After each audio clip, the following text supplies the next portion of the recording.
இப்பொழுது மருத்துவ கருவியான ஸ்டெதஸ்கோப்பை பற்றி இப்பாடப்பகுதியில் கண்டறியலாம். இதனை நம்ம வகுப்பை சேர்ந்த வியூலா அவர்கள் தெளிவாக எடுத்து கூறுவார்கள். இப்பொழுது மருத்துவத்துறையில் பயன்படும் கருவியான ஸ்டெதஸ்கோப்பை பற்றி இப்பாடப்பகுதியில் நாம் காண்போம். இதில் 3 பகுதிகள் கொடுக்கப்பட்டுள்ளன. அதில் முதல் பகுதியை இப்பொழுது காண்போம். இதன் முதல் பகுதியான வட்டு வடிவம் போன்ற அதிர்வு உணர்வு பகுதி இங்கு கொடுக்கப்பட்டுள்ளது.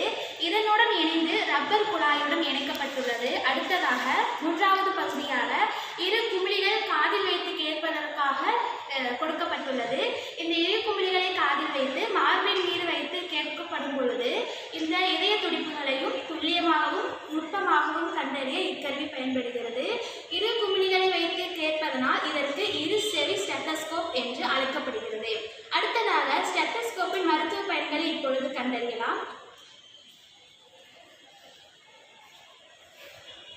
இந்த 2 குமிழிகளை காதில் வைத்து இது மார்பின் மீது வைத்து கேட்கும் பொழுது இதயத்தின் சாதாரண மற்றும் அசாதாரண நிகழ்வுகளையும் இதய துடிப்புகளையும் கண்டறியலாம்.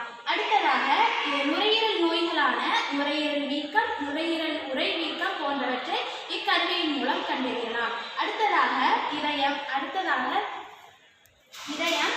சுவாசம், குடல் போன்றவற்றில் நிகழும் எல்லா நிகழ்வுகளையும் கண்டறியலாம். அடுத்ததாக இரத்த அழுத்தமானியுடன் இணைந்து இரத்த அழுத்தத்தை கண்டறிய இக்கருவி பயன்படுகிறது.